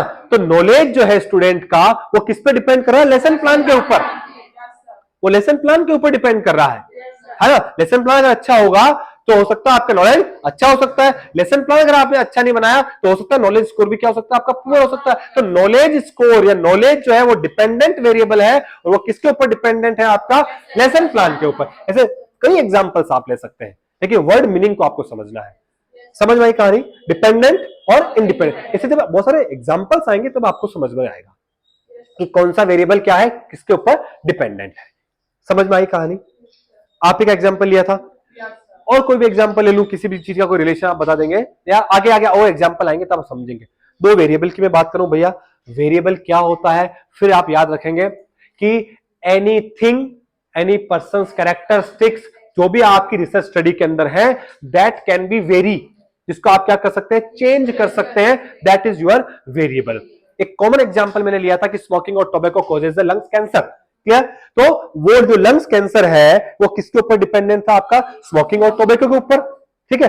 और जो इंडिपेंडेंट वेरिएबल है आपका स्मोकिंग, उसको आप मैनिपुलेट क्या कर सकते हैं, कर सकते हैं, ठीक है। स्मोकिंग आप कम भी कर सकते हैं, ज्यादा भी कर सकते हैं। टोबैको च्युइंग क्या आप कम भी कर सकते हैं और ज्यादा भी कर सकते हैं, लेकिन डिपेंडेंट वेरिएबल को आप मैनिपुलेट नहीं कर सकते। वो तो जो आपने इंडिपेंडेंट दिया है उसके हिसाब से उसका डिपेंडेंट का स्कोर निकल करके आएगा। ज्यादा स्मोकिंग की है तो चांसेस लंग्स कैंसर के ज्यादा ही होंगे, ठीक है। लेसन प्लान, और मैं आपकी बात कर रहा नॉलेज स्कोर की, आपने लेसन प्लान बहुत अच्छा बनाया है, ठीक है, तो नॉलेज आपका क्या हो जाएगा, अच्छा इंप्रूव हो जाएगा। तो आप लेसन प्लान को क्या कर सकते हैं, चेंज कर सकते हैं, मैनिपुलेशन उसके अंदर आप क्या कर सकते हैं, लेकिन नॉलेज स्कोर में आप मैनिपुलेशन नहीं कर सकते। ठीक है, तो नॉलेज स्कोर क्या है, डिपेंडेंट वेरिएबल है, किसके ऊपर डिपेंडेंट है वो, आपका लेसन प्लान के ऊपर। समझ में आ रही कहानी, ठीक है। और एग्जांपल दूंगा आगे, धीरे धीरे और समझ में आएगा, ठीक है। आप एक एग्जांपल से लेके चल रहा हूं मैं आपको। Variables that change as the independent variables is manipulated by the researcher. इस वर्ड मीनिंग को आप समझेंगे कि ऐसा वेरिएबल जो चेंज हो सकता है कब, जब आप इंडिपेंडेंट वेरिएबल में क्या करें, चेंजेज करें, है ना। स्मोकिंग कम करेंगे तो लंग कैंसर कम होगा, स्मोकिंग ज्यादा करेंगे तो लंग कैंसर भी क्या होगा, ज्यादा होगा। तो ये डिपेंडेंट वेरिएबल किसके ऊपर है, इंडिपेंडेंट वेरिएबल में जब भी चेंज करेंगे तो इसके अंदर भी आपको चेंजेस देखने को मिलेगा। इसलिए लाइन लिखी है, variables that changes as the independent variables is manipulated. Manipulate मतलब उसके अंदर कोई अल्टरेशन कर रहे हैं, आप चेंज कर रहे हैं, ठीक है, बाय द रिसर्च। कहानी थोड़ी समझ में आ रही है, थोड़ी थोड़ी तो आ रही है, हाँ? आएगी, धीरे धीरे आएगी, धीरे धीरे आएगी, कोई बात नहीं। कहानी थोड़ी क्या टिपिकल है, कॉम्प्लेक्स है ना, इसीलिए मैं ज्यादा फोर्स नहीं कर रहा हूं, मुझे पता है कि थोड़ा सा पार्ट रिसर्च का टिपिकल है। स्मोकिंग कॉजेज और leads to the lung cancer, common example मैंने आपको लिया है, ठीक है। The variables are change among cause and effect theory. क्या होती है कॉज एंड इफेक्ट थ्योरी, मैं डिस्कस करूंगा आपसे। क्या कॉज है, क्या इफेक्ट है। स्मोकिंग और टोबैको एक कॉज है, उसका इफेक्ट क्या हो रहा है, आपको लंग कैंसर हो सकता है, कोई दूसरा कैंसर भी आपको हो सकता है, ठीक है। या बहुत सारे एग्जांपल ले सकते हैं कि जैसे कश्मीर के पीपल्स हैं, उनको जनरली कांगड़ी, कांगड़ी कैंसर बोलते हैं उसको, कांगड़ी कैंसर, ठीक है। बहुत ज्यादा विंटर्स होती है वहां पे, ठीक है, बहुत ज्यादा विंटर्स होती है, तो वो क्या करते हैं, गले में छोटी सी सिगड़ी लेके घूमते हैं। सिगड़ी होती है, इलेक्ट्रिक की आते हैं सिगड़ी, ऐसे सिगड़ी होती है, वो ओढ़े रहते हैं, उसका ताप जो है वो लेते रहते हैं, थोड़ा सा उसको गर्मी का एहसास होता रहता है। तो कंटिन्यूअसली वो क्या है, हीट के कांटेक्ट में रहते हैं, ठीक है। तो हीट के कांटेक्ट में होने की वजह से जनरली उनको स्किन का कैंसर होता है, जिसको अपन कांगड़ी कैंसर, उसको कांगड़ी बोलते हैं, तो जैसे कांगड़ी कैंसर बोलते हैं उसको, ठीक है। तो सेम क्या है, कांगड़ी कैंसर क्या कर रहा है, कांगड़ी जो है वो सिगड़ी क्या कर रही है, स्किन का कैंसर कर रही है। तो अगर आप सिगड़ी का यूज कम करेंगे, अब आप मुझे बताओ, चलो स्किन कैंसर में एक वर्ड यूज किया, और एक जो अंगीठी, उसका बोल सकते हैं अंगीठी, ठीक है, उसको सिगड़ी बोलते हैं, अंगीठी बोलते हैं, ठीक है। दो वेरिएबल है आपके पास। अब इसमें आप मुझे डिपेंडेंट कौन सा और इंडिपेंडेंट कौन सा है। स्किन कैंसर किसके ऊपर डिपेंड कर रहा है, सिगड़ी के ऊपर, ठीक है। अगर सिगड़ी को यूज नहीं करेंगे तो नहीं होगा स्किन कैंसर, समझ रहे। तो वो क्या है, डिपेंडेंट वेरिएबल हो गया आपका स्किन कैंसर। किस पे डिपेंड कर रहा है, अंगीठी पे डिपेंड कर रहा है या सिगड़ी पे डिपेंड कर रहा है, ठीक है। तो सिगड़ी क्या है हमारा, आपका कौन सा वेरिएबल, इंडिपेंडेंट वेरिएबल। इसके अंदर आप क्या करेंगे, चेंज करेंगे तो आपका डिपेंडेंट में क्या हो जाएगा, चेंज हो जाएगा। इसको कम यूज करेंगे तो कम हो जाएगा, ज्यादा यूज करेंगे तो ज्यादा हो जाएगा। कहानी समझ में, तो दैट इज डिपेंडेंट वेरिएबल, ठीक है। और एग्जांपल दूंगा, धीरे धीरे बीच बीच में समझ में आता जाएगा, ठीक है। इसमें स्टक हो जाऊंगा, अभी बहुत पढ़ाना बाकी है। In this example, smoking is a independent variable and lung cancer is a dependent variable. Clear? Independent variable अभी बताया मैंने आपको इसके बारे में, variables that are purposefully manipulated, उसको purposefully अपन क्या करते हैं, जनरली मैनिपुलेट करते हैं, ठीक है, और चेंज करते हैं by the researcher called the manipulated variables भी बोलते हैं, याद रखिएगा इसको। जिसमें अपन चेंज करते हैं, मैनिपुलेशन करते हैं, तो पूछ ले तो उसको मैनिपुलेटेड वेरिएबल्स भी बोलते हैं, लिख सकते हैं आप उसके बारे में। क्लियर? इंडिपेंडेंट वेरिएबल का एक तरह से दूसरा नाम कह सकते हैं, that is a manipulated variable, ठीक है। नेक्स्ट वेरिएबल की मैं बात करूं, that is the demographic variable, ठीक है, या इसको सोशियो डेमोग्राफिक वेरिएबल भी बोलते हैं, सोशियो डेमोग्राफिक वेरिएबल भी बोलते हैं। क्लियर? डेमोग्राफिक वेरिएबल का मतलब क्या होता है कि जो भी आपकी पॉपुलेशन है, या मैं पॉपुलेशन वर्ड यूज कर रहा हूं, यहाँ पे मैं ये सिंपल आम जनता की बात नहीं कर रहा हूं, मैं रिसर्च पॉपुलेशन की बात कर रहा हूं, जिसके अंदर आप रिसर्च स्टडी कर रहे हैं, ठीक है। डिटेल में बताऊंगा मैं आपको पॉपुलेशन क्या होता है, नहीं होता है, अभी आज ही बताऊंगा मैं सारी, इसे मैं टर्मिनोलॉजी आज ही क्लियर करके जाऊंगा, चाहे कितना भी टाइम हो जाए, ठीक है ना। तो जो पॉपुलेशन है आपकी, सपोज अपन BSc nursing third year students के ऊपर रिसर्च स्टडी करना चाह रहे हैं, तो all BSc nursing third year students हैं, वो हमारे क्या है, रिसर्च पॉपुलेशन, ऑल वो हमारी पॉपुलेशन है, रिसर्च की पॉपुलेशन है, ठीक है। तो जो भी आपकी पॉपुलेशन है, उसके जो कैरेक्टरिस्टिक्स हैं, आपकी पॉपुलेशन के कैरेक्टरिस्टिक्स, जो आप रिसर्च स्टडी जिसके ऊपर करने वाले हैं उसके कैरेक्टरिस्टिक्स जो होते हैं उसको हम बोलते हैं डेमोग्राफिक वेरिएबल्स, या कहीं कहीं उसको सोशियो डेमोग्राफिक वेरिएबल बोलते हैं। तो उसका डेमोग्राफिक स्टेटस क्या है और सोशल स्टेटस क्या है। Suppose I am just given the example, characteristics का मतलब आप मैं बात करूं मैं आपसे कि सपोज मैं BSc nursing third year students की मैं आपसे बात कर रहा हूं, उसमें रिसर्च स्टडी करने वाले हैं, ठीक है। तो मैं डेमोग्राफिक वेरिएबल उसके कैरेक्टरिस्टिक्स क्या होगा, उसमें कितने मेल है कितने फीमेल है, ये उस पॉपुलेशन के कैरेक्टरिस्टिक्स है। कितने अर्बन के लोग हैं कितने रूरल के लोग हैं, रूरल एरिया के लोग कितने हैं, अर्बन एरिया के लोग कितने हैं, उसमें से कितने लोग हैं जिसकी एज 20 से 25 साल है, कितने की एज 25 से 30 साल है, कितने की 30 से 35 है, कितने की 35 से ज्यादा है, वो भी एक उसका कैरेक्टरिस्टिक्स है। उनका रिलीजन कौन सा है, कितने उसमें हिंदू है, कितने उसमें मुस्लिम है, कितने सिख है, कितने क्रिश्चियंस हैं, क्लियर। कितने मेल फीमेल मैंने बता दिया, क्लियर। कितने ऐसे स्टूडेंट्स हैं जिन्होंने ये टॉपिक पढ़ लिया है ऑलरेडी, ठीक है, या सोशियो इकोनॉमिक स्टेटस जो है उनका, कोई कितने स्टूडेंट ऐसे हैं जो मिडिल क्लास से बिलोंग करते हैं, एवरेज क्लास से बिलोंग करते हैं और हायर क्लास से बिलोंग करते हैं। तो ये क्या है, उनके कैरेक्टरिस्टिक्स है। जो भी आपकी पॉपुलेशन है जिसमें आप रिसर्च स्टडी करना चाह रहे हैं, क्लियर, तो उसके कैरेक्टरिस्टिक्स है कि उसको आप डिवाइड कर रहे हैं, फिर उनका आप रिलेशन देखेंगे कि मेल ज्यादा होशियार थे कि फीमेल, ठीक है ना। अर्बन एरिया के लोग ज्यादा होशियार थे कि रूरल एरिया के लोग ज्यादा होशियार थे।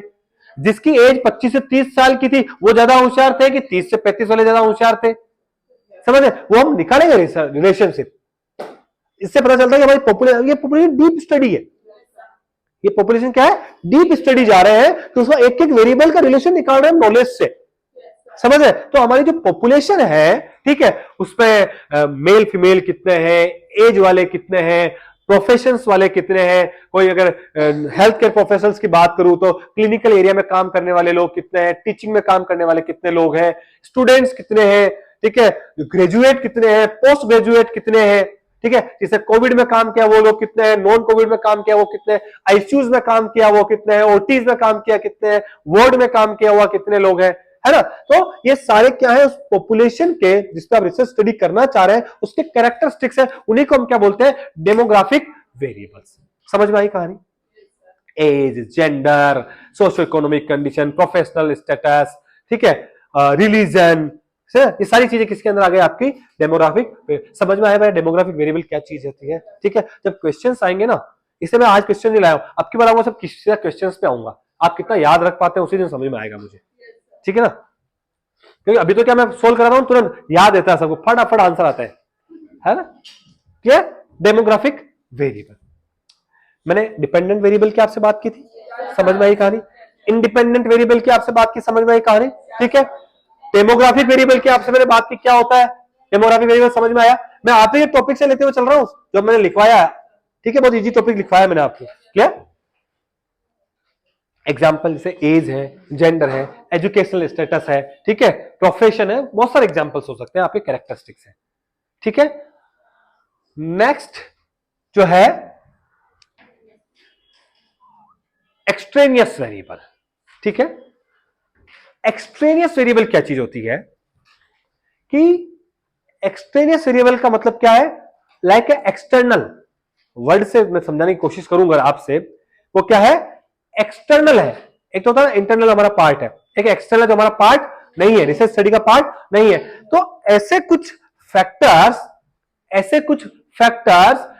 That are not the part of the study, जो हमारी रिसर्च स्टडी का पार्ट नहीं है लेकिन वो हमारी रिसर्च स्टडी को क्या करते हैं, अफेक्ट करते हैं।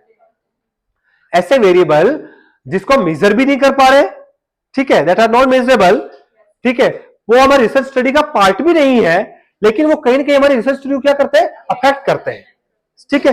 मैं जस्ट एग्जांपल देता हूं, मैं आप ही के एग्जांपल से चलूंगा जो आपने दिया है, आपने बनाया है स्टेटमेंट, ठीक है, आप रिसर्च स्टडी कर रहे हैं, ठीक है। आपने रिसर्च स्टडी बनाई थी कि आप अपने लेसन प्लान की क्या कर रहे हैं भैया, इफेक्टिवनेस चेक कर रहे हैं, नॉलेज स्कोर, क्लियर, किस पे कर रहे हैं, BSc nursing third year students के ऊपर कर रहे हैं। तो आपकी जो इफेक्टिवनेस आई वो किसकी आई, लेसन प्लान की, लेसन प्लान की आई, है ना। जो लेसन प्लान आपने बनाया है उसी का तो चेक कर रहे हैं कि आपने बनाया वो अच्छा बनाया नहीं बनाया, क्या ये आपको आपने प्रोजेक्ट बनाया है डेमो, तो जो आपने बनाया है उसी का तो होगा। लेकिन यहां पर मैं कोई फैक्टर की बात करूं, आपको मुझे बताएगा क्या, कोई सोच के बताया थोड़ा सा कि क्या कोई फैक्टर हो सकता है क्या? मैं कहानी समझ में आई रिसर्च की कि हमने क्या किया, BSc nursing third year students के ऊपर हम ब्रोंकाइटिस के ऊपर नॉलेज चेक कर रहे हैं। हम गए, पहले हमने क्या किया, स्कोर चेक कर लिया, उनका क्वेश्चंस दे दिए, स्कोर ले लिया, फिर हमने क्या किया, उसको लेसन प्लान से हमने उसको बता दिया, फिर ये टॉपिक होता है ब्रोंकाइटिस का। पापा हमने क्या कर दिया, उसको पोस्ट टेस्ट स्कोर हमने उसको ले लिया और हमारा डेटा दोनों प्री टेस्ट का भी आ गया, पोस्ट टेस्ट का भी आ गया। ठीक है, तो ऐसा कोई पार्ट आप थोड़ा सोच के बताएं कि जो रिसर्च स्टडी का पार्ट नहीं है, ठीक है, लेकिन वो कहीं ना कहीं रिसर्च स्टडी को अफेक्ट कर सकता है। इन्वायरमेंट में क्या, जैसे जी पॉपुलेशन हो सकती है, ठीक है, जैसे इन्होंने कहा, मैं इन्हीं की बात को आगे कैरी आउट करता हूं कि इन्होंने कहा कि सपोज आपने जब लेसन प्लान पढ़ाया, ठीक है, तब हो सकता हो सराउंडिंग इन्वायरमेंट जो था वो कहीं ना कहीं इंटरफेयर वाला था, कोई बाहर कोई मशीन चल रही थी, बच्चे सही से सुन नहीं पाए, बच्चे सही से साउंड आ रहा हो, suppose this is also one factor, this is also one factor, clear. और एक फैक्टर की और बात करूं कि लेसन प्लान तो मैंने बना दिया बहुत अच्छे से, लेकिन टीचर की भी तो कुछ क्वालिटी पे डिपेंड करता होगा कि उसको किस तरीके से समझा पा रहा है कि नहीं समझा पा रहा। हाँ, लैंग्वेज बैरियर भी आ सकता है। सपोज हो सकता हो कि मैं इंग्लिश में बोल रहा हूँ, बच्चे इंग्लिश में ज्यादा समझ नहीं पा रहे, हो सकता है मैं हिंदी में बोल रहा हूँ, बच्चे हिंदी की भी समझ नहीं पा रहे, ज्यादा इंग्लिश ही आती है उनको, है ना। कोई हाँ, कोई जिससे पहले से पढ़ रहा है, इसलिए मैंने लिखा ना डेमोग्राफिक वेरिएबल में प्रोफेशन या already you have attended this course और नॉट, लाइक, है ना, अभी पढ़ा कि नहीं पढ़ा, कोई वर्कशॉप अटेंड की कि नहीं करी, ठीक है। तो ये बहुत सारे ऐसे फैक्टर्स है, लेकिन मेजर फैक्टर जो मुझे यहां निकल के आएगा, मैं इसकी बात करूंगा आपसे। आपने कहा एक तो नॉइज हो सकता है, आपने कहा बच्चों का स्टेटस हो सकता है, ठीक है, हो सकता है बहुत सारे बच्चे ऑलरेडी इंटेलिजेंट बच्चे में पढ़ा रहे हो, आप पहले से होशियार हो, है ना, ठीक है, तो उनका एजुकेशन स्टेटस हो सकता है, क्लियर। और टीचर की quality, that is very very important, that is very very important. Lesson plan तो हर कोई बना के कहीं भी मिल जाएगा, बुक्स तो सब जगह अवेलेबल है, डेटा, है ना, सब जगह अवेलेबल है, क्लियर। लेकिन how to present, how to explain, how to understand by the student, clear, तो वो एक बहुत बड़ा फैक्टर है। तो वो कहीं उसको मैं मेजर नहीं कर सकता कि मैं अच्छा पढ़ा हूं या बुरा, है ना, मैं तो मेरी लेसन प्लान की बात कर रहा हूं भी, क्लियर, उसकी क्वालिटी भी बात कर रहा हूं मैं आपसे, क्लियर। तो that can not be measurable and that can not be include even in your research study, but that may be affect your research study. वो आपकी रिसर्च स्टडी को क्या कर रहा है, अफेक्ट कर रहा है। That variable is the extraneous variable, that variable is the extraneous variable. Understood? Any confusion? ठीक है, कहानी आगे बढ़ाएं, धीरे धीरे धीरे धीरे बढ़ते चलेंगे, है ना, क्योंकि चीज थोड़ी टिपिकल है, फिर कह रहा हूं, ठीक है, लेकिन थोड़ा बहुत आ रहा समझ में कि बिल्कुल नहीं आ रहा, ऊपर से तो नहीं आ रहा। क्या है, कंफाउंडिंग वेरिएबल, थोड़ा सा फर्क है एक्सट्रेनियस वेरिएबल के अंदर और कंफाउंडिंग वेरिएबल्स के अंदर, थोड़ा सा फर्क है। क्या फर्क है मैं बताता हूं आपको। आपने कहा अभी कि ये समझ में नहीं आया कि रिसर्च का पार्ट क्या है और क्या नहीं है, तो उसमें क्या आएगा? मैं बताऊंगा आपको कि कहां लिखना है अपने को। एक्सट्रेनियस वेरिएबल जनरली हम रिसर्च में मेंशन करते नहीं है, कहीं नोट लगा के लिख सकते हैं कि these are the extraneous variable, पर जनरल रिसर्च स्टडी में मेंशन करते नहीं है। बट ये हमें जानना जरूरी होता है कि कुछ पार्ट्स हो सकता है जो आप रिसर्च स्टडी को अफेक्ट कर सकता है। इसलिए हम जब भी रिजल्ट निकालते हैं तो उसके अंदर हम क्या करते हैं, कुछ जिसको हम आप अभी समझेंगे, लेवल ऑफ सिग्निफिकेंस बोलते हैं, कि हम मान के चलते हैं कि 95% हमारी रिसर्च स्टडी क्या है, सही है, और 5% हमारी रिसर्च स्टडी में क्या हो सकता है, एरर हो सकता है, जिसको हम लेवल ऑफ सिग्निफिकेंस बोलते हैं, दैट इज 0.05 लेके चलते हैं। 0.05 का मतलब होता है कि 5% एरर के चांसेस है और 95% क्या आपके स्टडी कॉन्फिडेंस इंटरवल, इसको सीआई बोलते हैं, वो आपकी सही है। बहुत सारे जो हायर रिसर्चर्स होते हैं वो 0.01 पे भी करते हैं लेवल ऑफ सिग्निफिकेंस पे, मतलब ओनली 1% चांस है कि कुछ एरर है, 99% चांस है आपका बिल्कुल रिसर्च स्टडी बिल्कुल क्या है, करेक्ट है आपकी। लेकिन हम नर्सिंग रिसर्च के अंदर जनरली 0.05 लेवल ऑफ सिग्निफिकेंस लेकर के चलते। ये सब कहानी बताऊंगा मैं आपको, अभी बहुत कम जानना जरूरी है, बहुत बाकी है, अभी शुरुआत हुई है, जस्ट अभी फर्स्ट स्टेप पे कदम रखा है अभी तक, ठीक है ना, अभी बहुत बाकी है, क्लियर। तो मैं बात कर रहा था आपसे कंफाउंडिंग वेरिएबल की बात कर रहा था लेकिन एक बार अगर समझ गए ना रिसर्च, फिर कभी भूलोगे नहीं, ठीक है ना। कंफाउंडिंग वेरिएबल्स क्या होते हैं, is same as the extraneous variable, same. But मैंने कहा कि जो एक्सट्रेनियस वेरिएबल है जिसको मेजर नहीं कर पा रहे हैं, ठीक है, क्लियर, और वो आपके रिसर्च स्टडी का पार्ट नहीं है, क्लियर, बट वो आपकी रिसर्च स्टडी को क्या कर रहा है, अफेक्ट कर रहा है, ठीक है, वो आपका क्या है, एक्सट्रेनियस वेरिएबल। लेकिन कुछ एक्सट्रेनियस वेरिएबल्स ऐसे होते हैं जो एकेडमिकली क्या हो जाते हैं, प्रूवन हो जाते हैं। कोई पुरानी रिसर्च स्टडी में ऐसा कुछ कहीं होता है कि वो एकेडमिकली, ठीक है, स्टैटिस्टिकली क्या हो जाते हैं, प्रूवन हो जाते हैं कि ये आपका एक्सट्रेनियस वेरिएबल तो है, लेकिन ये कहीं ना कहीं आपकी रिसर्च स्टडी को अफेक्ट करता है। जैसे कि एग्जांपल लेता हूं मैं आपको, कि मैंने जो बताया था आपको कि जो टीचर का प्रेजेंटेशन है, जो लेसन प्लान जो आप बात कर रहे हैं, लेकिन उसको how to explain, how to teach, clear, ये प्रूवन है। ये एक्सट्रेनियस वेरिएबल तो है, लेकिन ये कई स्टडीज में पाया गया है कि ये एक्सट्रेनियस वेरिएबल है, ये कहीं ना कहीं आपकी स्टडी को अफेक्ट 100% करता ही करता है। ये था तो एक्सट्रेनियस वेरिएबल, लेकिन ये एकेडमिकली क्या हो चुका है, प्रूवन हो चुका है कि ये भैया उसको अफेक्ट करता है। बाकी नॉइज है, बहुत सारे ऐसे है, वो आपकी राय हो सकती है कि आपकी स्टडी में वो दखल दे रहे हैं, इंटरप्ट कर रहे हैं, लेकिन वो एकेडमिकली क्या हो, प्रूवन नहीं हुए हैं, ठीक है, तो उसको हम एक्सट्रेनियस वेरिएबल में ही काउंट करेंगे। बट जो एकेडमिकली प्रूवन हो चुके हैं, बट वो क्या है, एक्सट्रेनियस वेरिएबल है, तो उसी को क्या कर लेते हैं, चेंज करके उसका नाम क्या लिख देते हैं, कंफाउंडिंग वेरिएबल। थोड़ा सा फर्क है, समझ में आया? वापस समझाता हूं, वापस आता हूं। ठीक, मैंने आपको कहा कि एक्सट्रेनियस वेरिएबल समझ में आया था, जो आपकी रिसर्च स्टडी का पार्ट नहीं है, बट आपकी रिसर्च स्टडी को क्या कर रहे हैं, वो अफेक्ट करते हैं, जैसे आपने नॉइज कहा, ठीक है, जो भी आपने कहा, ठीक है। लेकिन कुछ ऐसे एक्सट्रेनियस वेरिएबल होते हैं, ठीक है, जो एकेडमिकली प्रूवन हो जाते हैं कि ये वाकई में जो आपकी रिसर्च स्टडी को क्या कर रहा है, अफेक्ट कर रहा है, ठीक है। ये तो आपने भी माना कि यार बीच में थोड़ी सी साउंड आ गई थी, तो यार मुझे इंटरप्शन हुआ, बच्चों को पढ़ाने में इंटरप्शन हुआ, ठीक है, लेकिन एकेडमिकली प्रूवन नहीं है कि आपकी स्टडी में साउंड पूरे टाइम आई हो, हमें क्या पता, ठीक है। लेकिन कुछ ऐसे वेरिएबल्स एक्सट्रेनस है वो, लेकिन वो एकेडमिकली प्रूवन हो चुके हैं कि आपकी रिसर्च स्टडी को कहीं ना कहीं क्या करते हैं, अफेक्ट करते ही करते हैं, तो उसी को अपन, वो है तो एक्सट्रेनस वेरिएबल ही, बस वो एकेडमिकली क्या हो चुके हैं, प्रूवन हो चुके हैं, तो उसी को अपन ने वर्ड चेंज करके क्या नाम दे दिया, कंफाउंडिंग वेरिएबल। सेम वही है, बट वो क्या एकेडमिकली क्या है, प्रूवन हो चुके हैं, ठीक है, इतना सा फर्क। मतलब नाम हो जाता है कि हाँ ये इनका मतलब अच्छा रिजल्ट है, ऐसा कुछ। हाँ, जैसे जैसे समझा नहीं, मैं क्या कहना चाह रहे हैं सर, जैसे कि अभी लेसन प्लान बता रहे हैं, हाँ, तो लेसन प्लान में ही ऐसा हो जाता है ना कि ये जो टॉपिक है ये समझ में आ जाता है सभी बच्चों को, हाँ, ये अफेक्ट, तो that is a quality of explanation, ठीक है। जरूरी नहीं कि देखो यहाँ पे जैसे लेसन प्लान की बात करें, लेसन प्लान में तो कोई विद्वान तो कंटेंट लाया नहीं, कंटेंट तो बुक से ही आया, कहीं ना कहीं से, ये मैंने खुद ने थोड़ी बनाया है, अपने, मैंने कोई इन्वेंशन नहीं किया है ना, कहीं ना कहीं से कंटेंट लिया है, समझ में आ रहे हैं, ठीक है। टीचर का काम ही वही है कि वो उसको, जो स्टूडेंट्स है वो उसको इजीली अंडरस्टैंड कर सके, उसको अच्छे से एक्सप्लेन कर सके। तो जैसे उन्होंने कहा कि बहुत सारा टॉपिक इजीली समझ में आ जाता है, तो इट्स डिपेंड कि आपने किस तरीके से उस टॉपिक को समझाया है।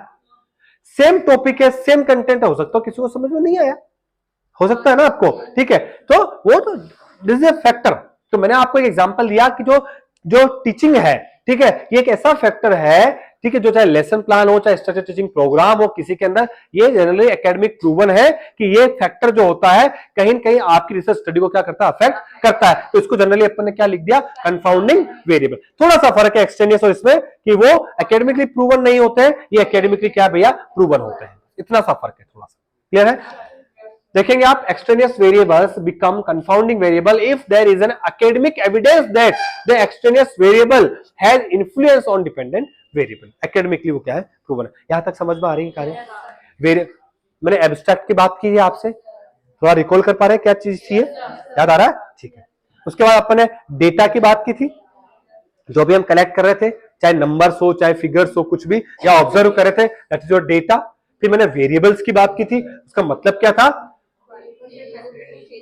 जिसको हम क्या कर सकते हैं, जागो प्यारे जागो, जिनको हम क्या कर सकते हैं, वेरी कर सकते हैं। मैंने कहा सब्जेक्ट ऐसा है, जागना पड़ेगा आपको, क्योंकि मैंने क्या कहा, ये सब्जेक्ट आप तभी पढ़ पाओगे जब आपका खुद का इंटरेस्ट डेवलप होगा कि यार नहीं, ये सब्जेक्ट में पढ़ना, रिसर्च में सीखनी है, समझ रहे। जब तक आपका इंटरेस्ट डेवलप नहीं, सीख सकता कोई भी आदमी, आप किसी भी मिल लेना, कहीं टीचर्स होंगे, आप कहीं से मिल लेना, नहीं सीख पाओगे आप। ये चीज ही ऐसी है, जब तक आपका, मैंने इसलिए आपको आपसे स्टेटमेंट लिखवाया कि हम स्ट्रेस करेंगे, है ना, तभी समझ में आएगा कि कैसे करते हैं।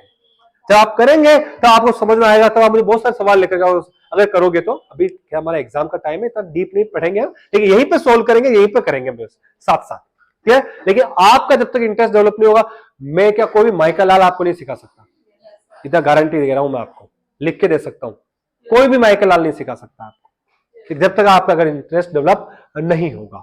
क्लियर। मैं वेरिएबल्स की बात करूं, अभी कहां लिखते हैं, कैसे लिखेंगे, हम जब लिखेंगे तब समझ में आएगा, तब टूल बनाएंगे हम इसमें, तब समझ में आएगा कैसे लिखते हैं, ठीक है ना। वेरिएबल्स की बात की, डिपेंडेंट समझ में आया था, इंडिपेंडेंट समझ में आया था, क्लियर। उसके बाद मैंने आपको बताया था एक्सटेंडेड वेरिएबल बताया था, समझ में आया था।